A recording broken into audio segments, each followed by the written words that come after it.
सियासत करके हुकूमत हासिल करना और सबको इंसाफ देना। मुसलमान तो जिहाद करके हमें जिता रहा है और अपनी क़यादत को हरा रहा है।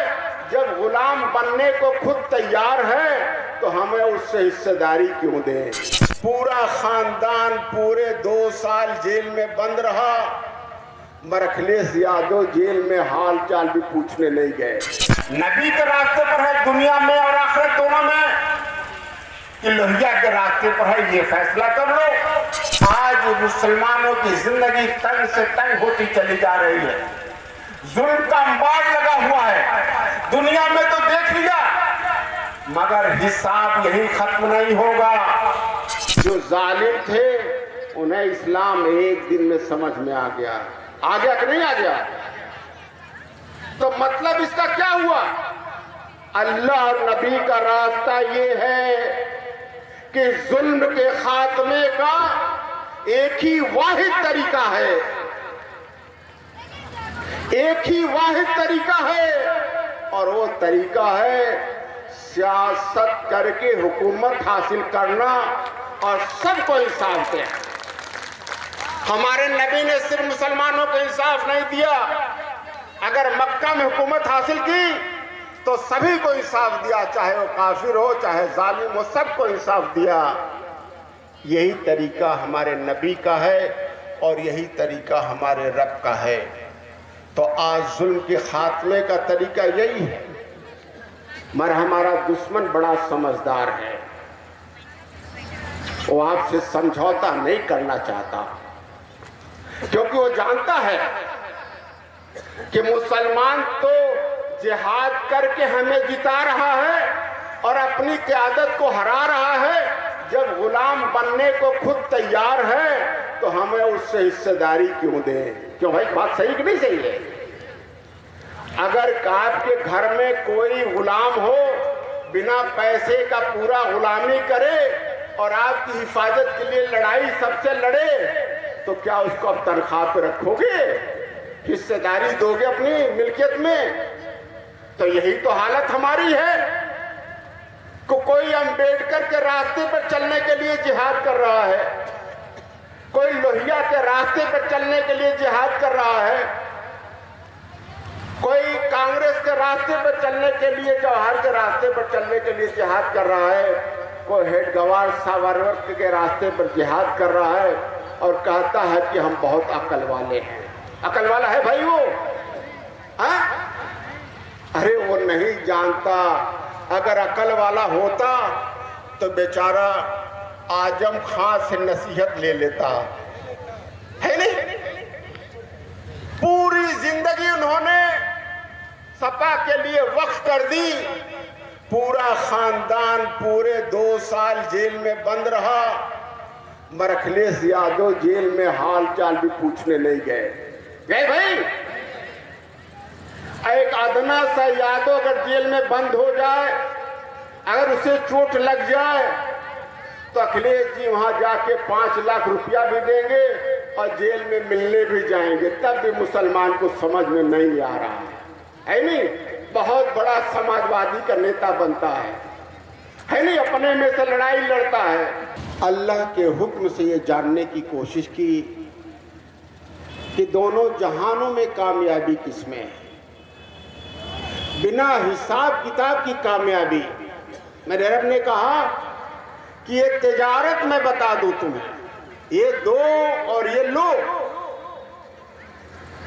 तो तिजारत में तो मेरे रब ने कहा कि जन्नत का वादा और जहन्नम से निजात और दुनिया में कामयाबी और फतह, दोनों कामयाबी।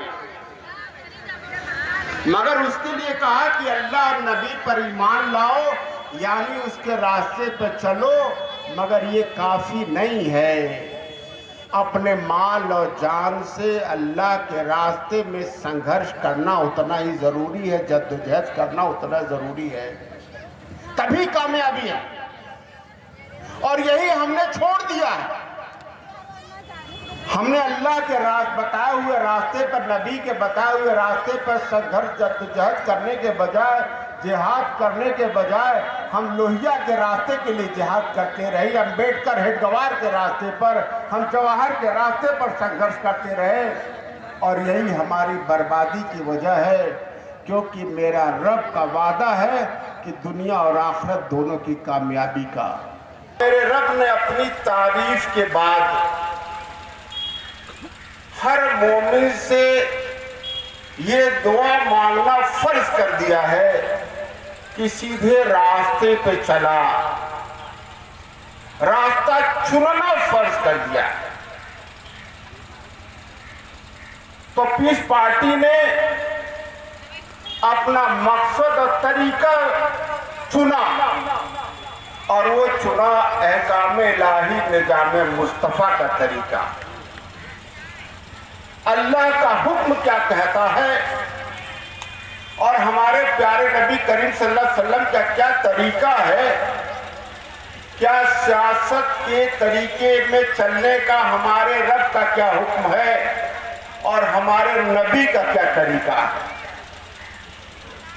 तो पीस पार्टी ने अपना मकसद, अपना तरीका फिक्स कर लिया है कि कौन सा तरीका पे हमें चलना है, और हमें यकीन है कि अगर हम अल्लाह के हुक्म और नबी के तरीके पर चलेंगे तो हम दुनिया में भी कामयाब होंगे और आखिरत में भी कामयाब होंगे।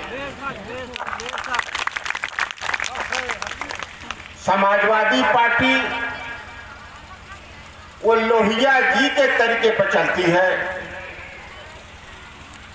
बहुजन समाज पार्टी अंबेडकर जी के तरीके पर चलता है, भाजपा और आरएसएस हेडगवार और सावरकर के रास्ते पे चलता है, कांग्रेस जवाहरलाल नेहरू के रास्ते पर, पटेल के रास्ते पर चलता है। तो आप हमें बता दो कि एक इंसान का रास्ता जो उसने अपने समझ से फैसला किया है, वो रास्ता कैसे बेहतर हो सकता है, रब के रास्ते से बेहतर और नबी के रास्ते से कैसे बेहतर हो सकता है। तो क्या पीस पार्टी ने ये जो रास्ता चुना है इकाम इलाही निजाम मुस्तफा का, ये रास्ता ठीक है कि नहीं ठीक है? आप बताओ कि अम्बेडकर का रास्ता ठीक कि लोहिया का रास्ता ठीक है? बस जो मुसलमान मेरे नमाज पढ़ते हैं उन्हें रास्ता चुनना है कि अपने जिंदगी का रास्ता वो कौन सा चुने। मेरे रब ने कहा कि कौन सा सीधा रास्ता, मेरे रब ने बताया सीधा रास्ता कौन है, जिस पर मेरे रब का इनाम हुआ, वो सीधा रास्ता। तो इनाम हमारे रब के रास्ते पर है, नबी के रास्ते पर है, दुनिया में और आखिरत दोनों में, कि लोहिया के रास्ते पर है, ये फैसला कर लो, कि अम्बेडकर के रास्ते पर है, ये फैसला कर लो, कि हेडगवार सावरकर के रास्ते पर है या जवाहर के नेहरू के रास्ते पर है। ये फैसला हम सभी को करना है, क्योंकि रास्ता चुनना सबसे जरूरी है। एक रास्ता जहन्नम की तरफ ले जाता है और एक जन्नत की तरफ ले जाता है, एक दुनिया में बर्बादी नाकामयाबी की तरफ ले जाता है, जुल्म की तरफ ले जाता है, और एक बावकार जिंदगी जीने और कामयाबी का रास्ता ले जाता है। साथियों, दूसरा कहा वो रास्ता नहीं जिस पर अल्लाह का अजाब हुआ। आप फैसला कर लो कि अगर आपने लोहिया का रास्ता चुना, आपने अम्बेडकर का रास्ता चुना, आपने कांग्रेस का रास्ता चुना, आपने जवाहर का रास्ता चुना, हेडगवार सावरकर का रास्ता चुना, तो क्या वो सही रास्ता है? आप फैसला कर लो, क्योंकि मेरा रब कहता है कि दुनिया आखिरत की खेती है, जो काम आप यहां करोगे इसका बदल आखिरत में मिलेगा, मरने के बाद मिलेगा, कब्र में मिलेगा। तो हम अगर उनके रास्ते पर चलते हैं तो हमारा हिस्सा कहां है? उसके रास्ते पर चलते हुए दुनिया में हमने अपना हश्र देख लिया। आज मुसलमानों की जिंदगी तंग से तंग होती चली जा रही है, जुल्म का अंबार लगा हुआ है। दुनिया में तो देख लिया, मगर हिसाब यही खत्म नहीं होगा। हिसाब इसके बाद ऊपर भी होना है, इसका बदल ऊपर भी मिलना है, जो हम यहाँ कर रहे हैं। साथियों, ये रास्ता चुना गुमराह मेरे ने पढ़ा, जिन पर अल्लाह का गजब हुआ, और जो लोग गुमराह हो गए अपने रास्ते से, तो हमें अपना रास्ता चुनना है। साथियों, इसलिए रास्ता चुनना सबसे जरूरी है। गैसली की आवाम एक मौका मिला है, अभी यहाँ बाई इलेक्शन होना है, न सरकार बननी है किसी की, न बिगड़नी है, मगर दो फायदे हो सकते हैं।